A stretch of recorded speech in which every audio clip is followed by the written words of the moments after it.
আগেকার মুখ্যমন্ত্রী মমতা ব্যানার্জিকে আর অভিষেককে আমি এখনো তো বলি দুজনের পেলে জুতো পেটা করবা। তাদের বলছি আর তোরা কে রে, তোরা কে? রাম ছাগল। হিংসা ছড়ানোই হচ্ছে কে? কোরআন বিরোধী, অশান্তি তৈরি করা কোরআন বিরোধী। তাহলে আপনারা তো মসজিদের ইমাম, তাই সব করছেন কেন?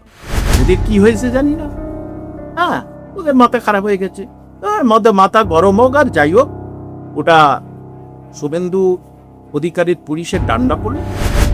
আমাদের কালাম সাহেব ছিলেন এবং রফি আহমেদ বিদায় ছিলেন, তারাও তো সংবিধান তৈরি করে, তারা মুসলমান। তাহলে সেই পণ্ডিত মানুষ, সেই পণ্ডিত, সেই ডাক্তার, ইঞ্জিনিয়ারিং কেন হবে না? আমার প্রশ্ন হচ্ছে কি এটাই, যে কে ছাবলাম মানুষ, গরু কুকুর কুত্তা কে কি বলবে, এইসব নিয়ে তো শিক্ষক সমালোচনা চলবে না। আমার হিন্দু ধর্মে, ইসলাম ধর্মে কোনো আপত্তি নেই, সব ধর্মে আমি বিশ্বাস করি। আমার উৎপত্তি পাড়া বাড়িতে, এখানে আমার অবজেকশন।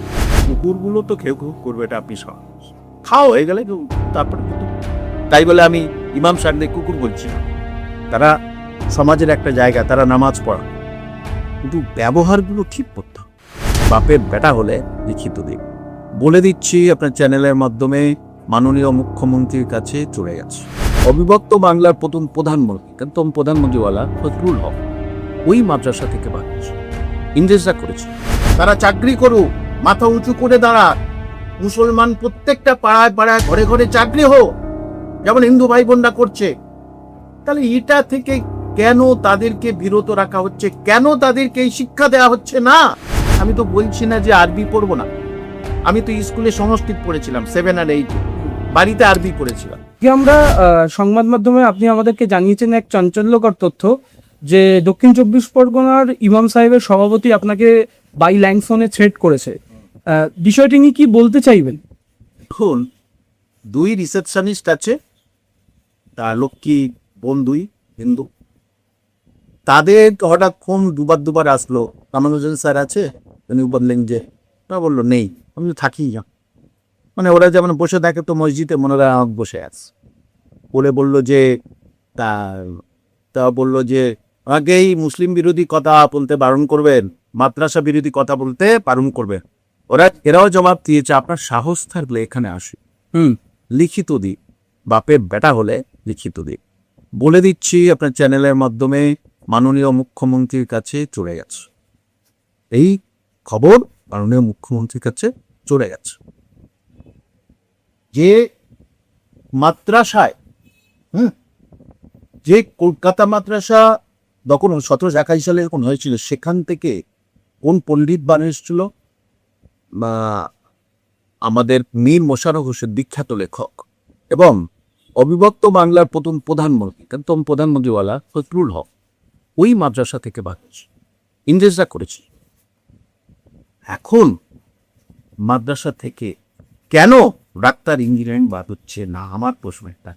তাহলে আগে যেমন ডাক্তারের ছেলে ডাক্তার, মাস্টারের ছেলে মাস্টার, এখন কিন্তু মানে ছুতুরের ছেলে IPS পাল্টে গেছে। তাহলে এই মাদ্রাসা থেকে শুধু কেন মৌলবি আমরা পারব? কেন ম্যাক্সিমাম আমরা এই সাধারণ শিক্ষাটা দেবো না? আমার তো এটাই। এবং তাদেরকে চাকরি বাকরির দিকে কেন দেবো না? তারা চাকরি করুক, মাথা উঁচু করে দাঁড়া, মুসলমান প্রত্যেকটা পাড়ায় পাড়ায় ঘরে ঘরে চাকরি হোক, যেমন হিন্দু ভাই বোনরা করছে। তাহলে এটা থেকে কেন তাদেরকে বিরত রাখা হচ্ছে? কেন তাদেরকে এই শিক্ষা দেওয়া হচ্ছে না? মাদ্রাসাগুলোতে চাকরি বাকরি পরীক্ষার জন্য ট্রেনিং দাও। বিদেশে আপনি মালয়েশিয়া, ইন্দোনেশিয়া, সব মুসলিম, ইন্দোনেশিয়া মুসলিম পপুলেটেড কান্ট্রি, ইরান, ইরাক, ঘর ঘর ডাক্তার, ইঞ্জিনিয়ার ওই মাদ্রাসাগুলো থেকে বানাচ্ছে। মাদ্রাসা মানে পুরোপুরি আধুনিক শিক্ষা। তোমরা নিজেরাই ঠিক হও, নিজেরাই যদি ঠিক হয় তাহলে কেউ কিছু বলবেই না। আমার প্রশ্ন হচ্ছে কি এটাই, যে আমি একজন শিক্ষক মহাশয়, তাহলে আমি চাইবো সবাই উচ্চশিক্ষায় শিক্ষিত হোক, বাবা মার সম্মান বাঁচার এ করুক। তৃণমূল ব্যবহার করেছে আমাদের দোষে, এইবারে আমরা সেখান থেকে মুক্ত হব, পড়াশোনা করব, আধুনিক শিক্ষায় শিক্ষিত হব। আমি তো বলছি না যে আরবি পড়বো না, আমি তো স্কুলে সংস্কৃত পড়েছিলাম 7 আর 8-এ, বাড়িতে আরবি করেছিলাম, কিন্তু আরবিটা আমি পুরোটাই পড়ে কি করব? তাহলে দাদু মাওলানা ইমাম, বাবা হচ্ছে ইমাম, আবার ছেলে ইমাম, এটা কেন হবে? আমার প্রশ্ন, ইমামতি করো, সরকারি চাকরি করো, ইমামতি করো, অনেক হাতের কাজ শিখো। এইটাই হচ্ছে কি আমার প্রধান কথা। স্যার, এই কথাগুলোর পাশাপাশি আপনি সর্বদাই সোচ্চার হয়েছেন, ন্যায়ের কথা বলার চেষ্টা করেছেন, ধর্মকে আপনি কখনোই প্রাধান্য দিয়ে দেখেননি। হিন্দু, মুসলিম এবং বিভিন্ন ধর্ম নির্বিশেষে আপনি যেটা ঠিক বা ভুল সেই কথাটাই সবসময় বলে এসেছেন। এই কারণেই কি আপনাকে বারবার এই আক্রান্তের কথা আমরা জানতে পারছি আপনাদের মারফত, বা বারবার এই হুমকি কি এই কারণেই আসছে আপনার? এর আগেও ছিল, সেটা এনআইয়ের হাতে চলে গেছিল, তারা পালিয়ে গেছিল, তখন মমতা খালার রাজত্ব ছিল, তখন চিঠি ছিল, পালিয়ে গেছে।